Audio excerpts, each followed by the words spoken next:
Alhamdulillah Rabbil Alamin wa bi ni'matihi tatimmu shalihat. Asyhadu an la ilaha illallah wahdahu la syarika lah wa asyhadu anna Muhammadan 'abduhu wa rasuluhul karim. Allahumma salli wa sallim ala nabiyyina wa sayyidina al-Mustafa Muhammadin wa ala alihi wa ashabihi ajma'in. Amma ba'd. Rabbi shrah li sadri wa yassir li amri wahlul 'uqdatam min lisani yafqahu qawli. Segala puji bagi Allah, kemudian salawat dan salam kepada Rasulullah, pada keluarga dan seluruh sahabat-sahabatnya. Bapak Ibu jemaah salat Maghrib dan Isya, ya Allah muliakan insyaAllah di dunia dan di akhirat insyaAllah. Kita sambung, kita masih membahas tentang adab seputar masalah walimah, dan kita sudah menyelesaikan adab orang yang membuat walimah. Dan pembahasan terakhir kita baru membahas tentang adab orang yang menghadiri walimah. Di pertemuan kita yang lalu kita sudah bahas yang pertama, adab menghadiri walimah, yaitu hendaknya jangan berniat hanya sekedar untuk makan. Yang mau menghadiri walimah, niatkanlah datang karena taat pada Allah yang meminta untuk datang kalau diundang, dan ingin menjalankan ketaatan pada Nabi sallallahu alaihi wasallam. Jadi di situ menimbulkan pahala. Namun kalau hanya datang sekedar dalam pikiran hanya untuk makan, maka dia hanya bersifat mubah.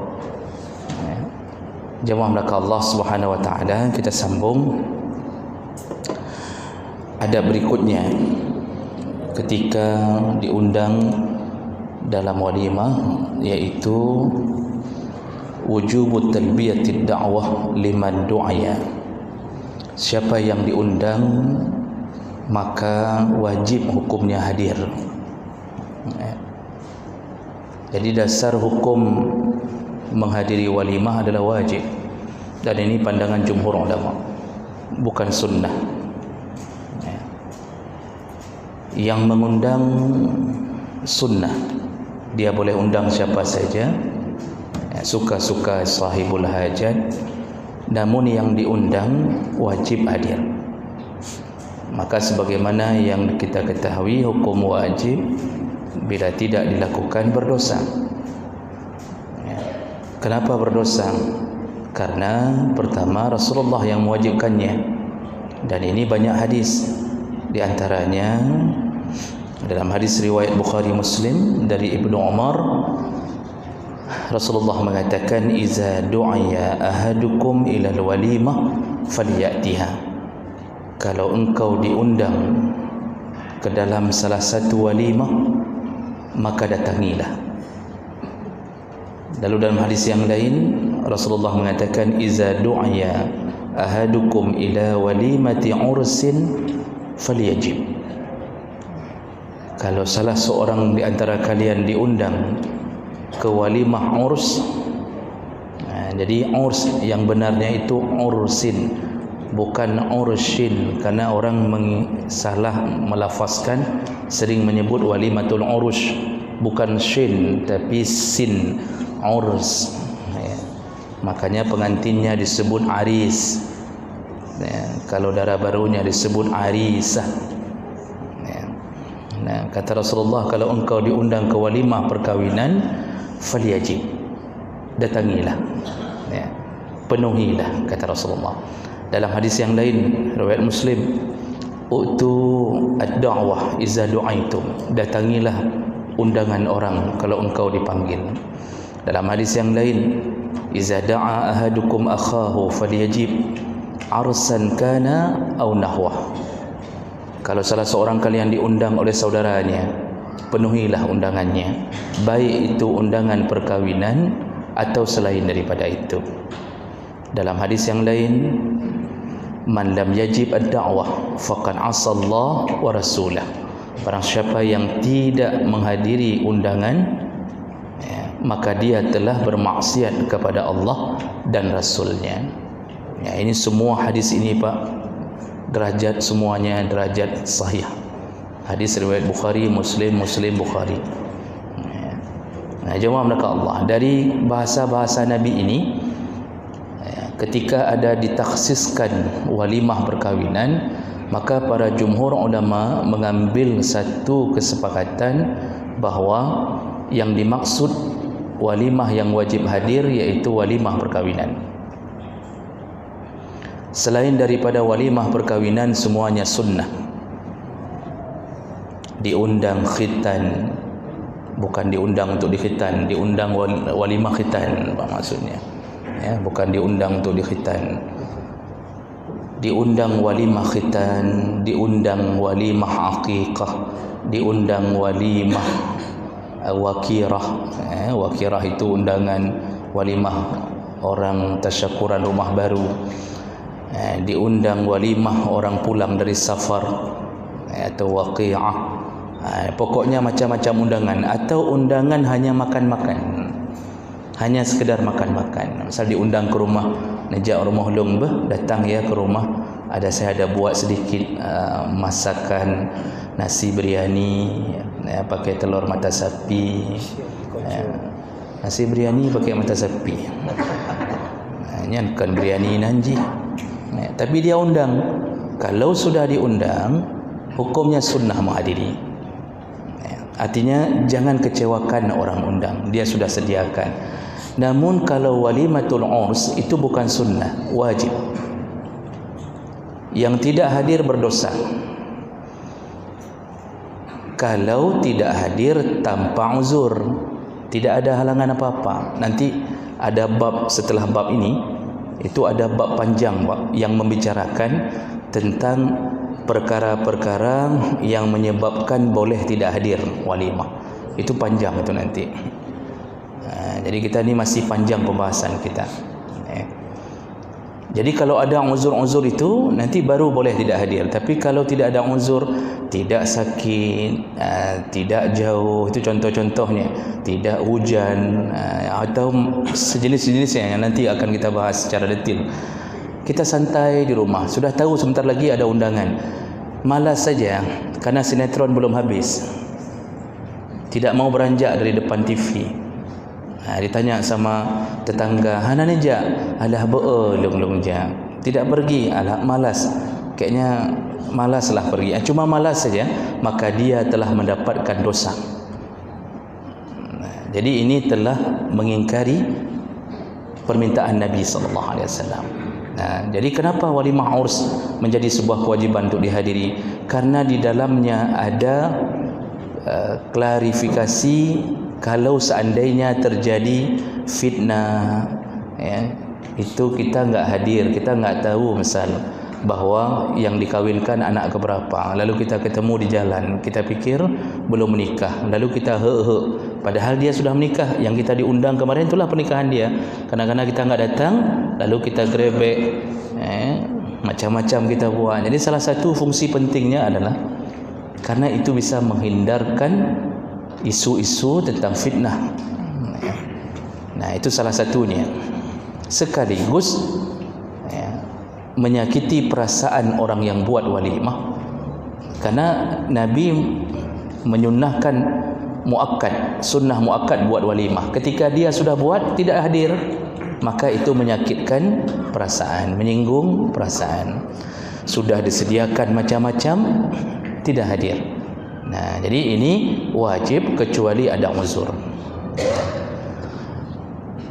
Berikutnya, bagaimana dengan orang yang sedang berpuasa?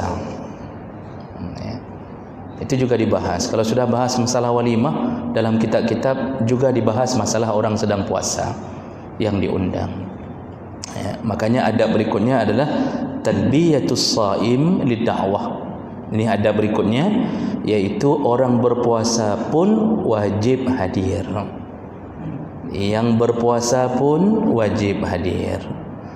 Faman kana sha'iman wa du'iya ila walimatil 'urs wajaba 'alaihi ay yujiba wa ay yashhada al-walimah summa lahu ay yaq'uda ma'al qaum aw yad'u lahum min ghairi ay ya'kul. Jadi disebutkan siapa yang sedang berpuasa lalu mendapat undangan, maka tetap wajib baginya menghadiri dan dia hanya menyaksikan proses walimah itu, datang ke situ maksudnya, sudah nampak tuan rumah, lalu kemudian dia boleh duduk sebentar, lalu kemudian dia silakan pulang tanpa harus memakan hidangan. Karena yang diwajibkan adalah hadir, bukan wajib makan. Makan itu kan penghargaan dari tuan rumah bagi yang sudah hadir. Maka yang puasa datang, Assalamualaikum, kemudian basa-basi 2 kali, dia boleh meninggalkan. Namun diperdetil dalam kitab disebutkan, kalau seandainya puasanya puasa wajib, puasa nazar, puasa qadha, maka tidak boleh dibuka sama sekali. Tidak boleh berbuka sama sekali. Dia cukup datang kemudian pulang. Itu pun kalau tidak ada uzur. Tapi kalau dia uzur, ya maksudnya gara-gara puasa tiba-tiba merasa lemas yang sangat, tidak bisa jalan pun lagi, dia hanya menunggu detik-detik bunyi azan maghrib,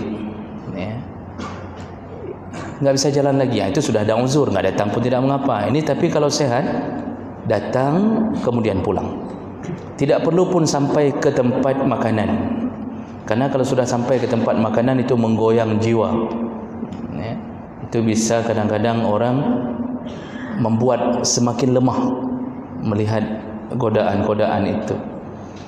Wajibkah bawa amplop? Tidak. Tidak ada yang mewajibkan bawa amplop. Jadi kalau seandainya seseorang datang tangan kosong, tidak bawa apa-apa, maka tidak mengapa, dibolehkan. Jadi jemaah maka Allah Subhanahu wa taala, orang yang puasa wajib tidak boleh buka. Namun orang yang puasa sunnah, maka dia boleh memilih. Kapan dia memilih? Rasulullah sallallahu alaihi wasallam menyebutkan, "Iza du'iya ahadukum," kalau salah seorang di antara kalian diundang ila ta'amin, dalam satu jamuan makan, falyajib, maka penuhilah undangan itu. Fa in syaa'a ta'ima wa in syaa'a taraka. Kalau dia sedang berpuasa, maka dia boleh makan atau dia boleh meninggalkan makan. Ini bagi siapa? Bagi yang puasa sunnah. Dalam hadis dari Ummu Hani radhiyallahu anha, itu sepupu Rasulullah sallallahu alaihi wasallam, itu disebutkan, kata Ummu Hani, as-shaim al-mutatawwi' amirun li nafsih. Orang yang berpuasa sunnah itu bisa mengatur dirinya sendiri, amirun li nafsih. Kalau dia diundang, mau buka boleh, mau tidak berbuka boleh. Dalil yang lain, Rasulullah sallallahu alaihi wasallam pada suatu hari pulang ke rumah menjelang zuhur dari masjid, lalu kemudian dia bertanya ke Aisyah radhiyallahu anha, istrinya, ada makanan? Apakah ada makanan yang bisa dimakan? Kata Aisyah, tidak ada ya Rasulullah. Kata Rasulullah, kalau begitu aku berpuasa saja. Karena puasa sunnah itu boleh niat di tengah jalan. Syaratnya 2, belum makan dari waktu pagi, dari waktu azan subuh itu tidak makan, dan batasan waktu masih boleh berniat sebelum azan zuhur, sebelum datang waktu zuhur, itu masih boleh berniat. Itu 2 syarat boleh niat di tengah jalan. Itu tidak berlaku pada puasa wajib. Puasa wajib harus berniat di malam hari, arti malam menjelang subuh itu harus ada niat. Tapi kalau sudah makan di waktu pagi, dari jam 6 sudah makan, pulang ke rumah ada makanan? Tidak ada, kata isteri. Kalau begitu aku puasa saja. Ini tidak dibolehkan, ya, tidak dibolehkan. Lalu Rasulullah pergi. Sepulang solat duhur, Aisyah mengatakan ke Rasulullah, "Ya Rasulullah, ada yang mengantar makanan, yaitu kurma dicampur dengan susu dalam hadis." Kata Rasulullah, kalau begitu bawa ke sini. Dibawa oleh Aisyah di hadapan Nabi, dan Nabi langsung memakannya, padahal tadi dia sudah berniat puasa. Makanya puasa sunnah itu kalau kita diundang walimah, karena kadang-kadang begini Pak, ini mohon maaf lebih dahulu, ada sebuah pemahaman bahawa seakan-akan membuat walimah di hari Senin dan Kamis dianggap lebih baik daripada hari lain. Ini ada kesalahpahaman yang dibangun. Senin dan Kamis itu hari baik bagi yang berpuasa, ya. Maka tidak ada satu pun keterangan yang menyebutkan tentang hari baik untuk buat walimah. Bahkan ketika kita buat walimah hari Senin dan Kamis, ini akan membuat orang-orang berpuasa meoh-meoh, Bang. Enggak datang, terbayang makanan, datang sedang puasa. Jadi serba salah, dilema. Ada yang kadang-kadang memang ada yang tipe orang yang menyesali, maksudnya kok dibuat di hari Senin dan Kamis, kan tahu kami sedang puasa, misalnya gitu. Tapi ada yang senang, artinya kalau bisa buatlah Senin Kamis, jadi kami puasa tapi tetap berbuka, kan begitu ceritanya. Jadi tipe orang macam-macam. Tapi yang mau kita bilang apa? Itu hari Senin Kamis itu mulia, fadilahnya untuk orang puasa. Kata Rasulullah, tu'aradul a'mal yaumal isnin wal khamis, diangkatnya amal di hari Senin dan Kamis. Wa ana uhibbu ayurfa'a amali wa ana sha'im, dan aku suka ketika amalku diangkat di hari itu aku sedang dalam keadaan berpuasa. Dan itu ada beberapa hadis menyebutkan itu. Jadi fadilah itu untuk orang yang puasa, bukan untuk buat walimah. Kenapa enggak buat hari Selasa yang aman? Kenapa tidak buat hari Rabu? Karena ada anggapan sang-sangnya urogat, padahal godnya god untuk yang puasa. Jadi ini perlu diperbaiki, Pak. Jadi tidak, sebenarnya kalau perlu jangan buat beradu dengan orang puasa. Nepekat mentang orang Selasa, menyorong Selasa lonjak. Tapi saya enggak pernah diundang hari Senin dan Kamis, ya. Tapi intinya yang ada kemuliaan itu hari-hari tertentu itu, ya, itu bergantung dengan doa. Seperti saya sebutkan kemarin dalam kitab Fiqh Islami Adilatu, itu disebutkan akad nikah itu lebih baik hari Jumaat ba'dal asar, akadnya misal, karena bertemunya dua waktu istijabah doa. Jadi istijabah doa di hari Jumaat dan istijabah doa ba'dal asar. Dari asar sampai maghrib itu kan waktu istijabah doa. Jadi ketika orang mengucapkan doa untuk anak kita, ya, barakallahu lakuma wa baraka alaikuma wa jama'a bainakuma fi khair, itu semua dikabulkan Allah dari satu mulut saja. Kadang-kadang ada yang ucapkan itu orang enggak pernah salat. Dari dia enggak makbul. Ada yang ucapkan itu dari pemakan riba. Dari dia enggak makbul. Dari yang rentenir tidak makbul. Satu orang saleh mengucapkan barakallah, makbul di sisi Allah. Anak kita berbahagia, seluruh hari kita di hari itu sedekahnya semua barakah di sisi Allah. Itu contohnya. Kalau mau buat walimah di hari Jumaat, itu juga bagus, karena sedekah di hari Jumaat hitungannya 2 kali lipat dibanding sedekah hari lain, Pak. Sedekah hari Jumaat itu lebih baik daripada hari lain. Makanya orang yang beri nasi, itu subuh Jumaat kita ada yang sedekah nasi, Pak. Subhanallah, itu para pensedekah itu berkali lipat pahala dibanding hari lain. Ya. Jadi jemaah Allah, kenapa enggak buat walimah saja di hari Jumaat, Ustaz? umumkan di masjid, sepulang selesai solat Jumaat semuanya datang ke walimah saya, tapi yang saf pertama dan kedua saja. Begitu. Kenapa? Kesalahannya mana? Masya Allah, orang pulang dari solat Jumaat langsung makan ke walimah kita, pahala berkali lipat jumlah yang datang juga orang yang baru selesai solat. Tapi ini tidak berani diterobos, Pak. Nepreh lom kahwin, nepreh lom kahwin, nepreh anak lom kahwin. Subhanallah, cubalah terobos seperti ini, itu lebih baik. Enggak ada salahnya. Ada yang mengatakan, Ustaz, kalau kita buat dari Jumaat terganggu waktu Jumaat, orang enggak bisa kerja. Jangan buat sebelum Jumaat. Buat setelah Jumaat, makannya setelah selesai Jumaat. Nah, baik, kita kembali. Seandainya kita puasa Senin Khamis, diundang, hukum dasar boleh buka, boleh tidak. Namun para ulama mendetilkan, ditafsilkan. Apa kata mereka?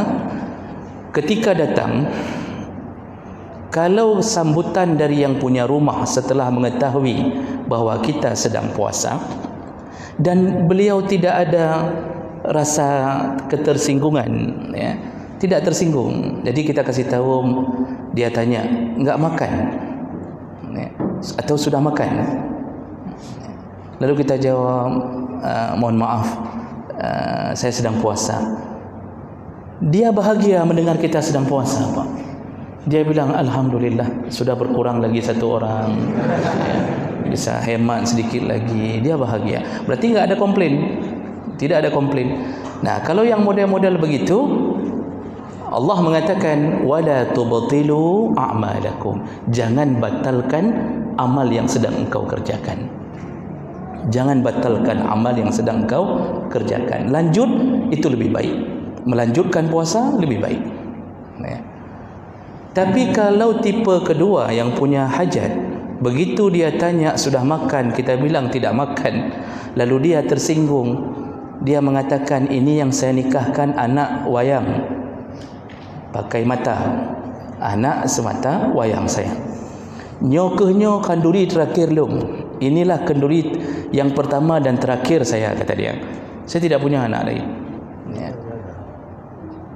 Masa saya undang sekali kamu puasa hari ini?